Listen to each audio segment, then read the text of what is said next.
अच्छा। तो कभी आपने देखा है सैनपुर में? सैनपुर में महाजन अक्सर आपका महाजन, हाँ, वो एक महाजन कभी कभी आते थे, हाँ, वहाँ कई वर्ष रहे।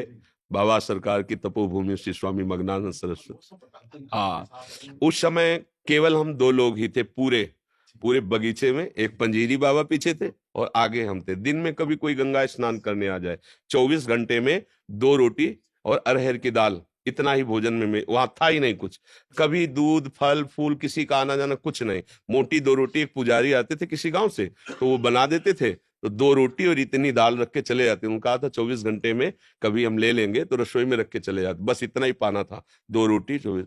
और सांप बिच्छी तो वहां अब पता नहीं है कि नहीं, पीछे ऐसे थे जैसे चीता होते ना, ऐसे हजारों सांप, हजारों बिच्छियां। उस समय तो किसी काला जला था ले, रात दिन भजन में। वहां बड़ा तपोभूमि है, पर बहुत पावन भूमि है। ऐसे गंगा जी समीप बैठते हैं, रात्रि में जब निकल के बैठे ऐसे सांप जाते थे फन काढ़े हुए।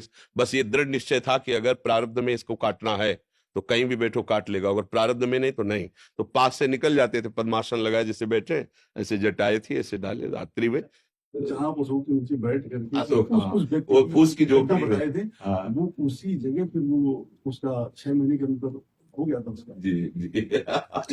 एक बार क्या हुआ कि वहां का एक गुंडा था जो उसी की, हाँ, वो 6 महीने के अंदर। हाँ, तो हम ऐसे गेट की तरफ बैठे थे ऐसे, तो मोटरसाइकिल से जूता पहनकर आया। तो हमें कुछ पता नहीं था, पर हम उससे कहा, भाई 4-5 वयोवृद्ध बैठे थे, हम कहा भाई आपसे प्रार्थना है, बाबा सरकार की तपोभूमि है, आपको यहाँ गाड़ी और जूता सहित नहीं आना चाहिए। तो उसने गाड़ी खड़ी की, हमारी तरफ ऐसे देखा जैसे शेर अपने शिकार को देखता है। हम बाबा जी, फटे पुराने कपड़े, वहां तो बड़ा आकिंचन स्वरूप है। तो वो गया ऐसे जूता पहले, तो हम कहा कि ये कैसा अभद्र आदमी है कि संतों की बात भी नहीं मानता है। बोले, महाराज आप बेकार बोल दिए। तो हम कहा क्यों? बोले मतलब 50 काटने वाला आदमी है, किसी को भी काट सकता है, किसी को मार सकता है, इसकी मतलब चलती है इस एरिया में, गंगा का किनारा है, किसी को भी काट के फेंक दे। हमें लगता है कि आपको नहीं बोलना चाहिए। लौट के जब आया तो वो गाड़ी थोड़ी देर स्टार्ट, हम कहा भाई यहाँ स्टार्ट नहीं करना, बाहर जाओ, यहाँ स्टार्ट नहीं होगी। मतलब हम कोई सिद्धि नहीं दिखा रहे थे, हम उसे कह रहे थे कि आप बाहर ले जाओ बाहर। और वो लाख स्टार्ट किया लेकिन स्टार्ट नहीं हुई। तो हमने उससे कहा कि एक पावर है जिसको तुम जानते नहीं, बाहर जाओ यहाँ।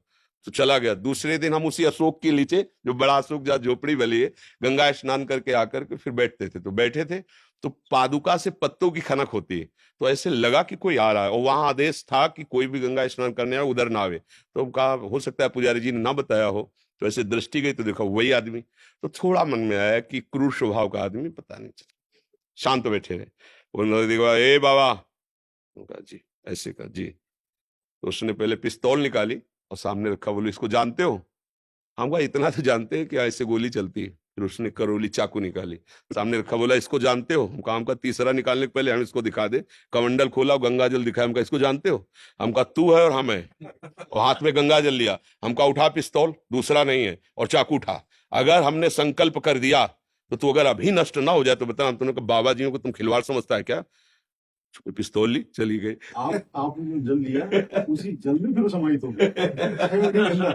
तो भागवतिक बल एक अलौकिक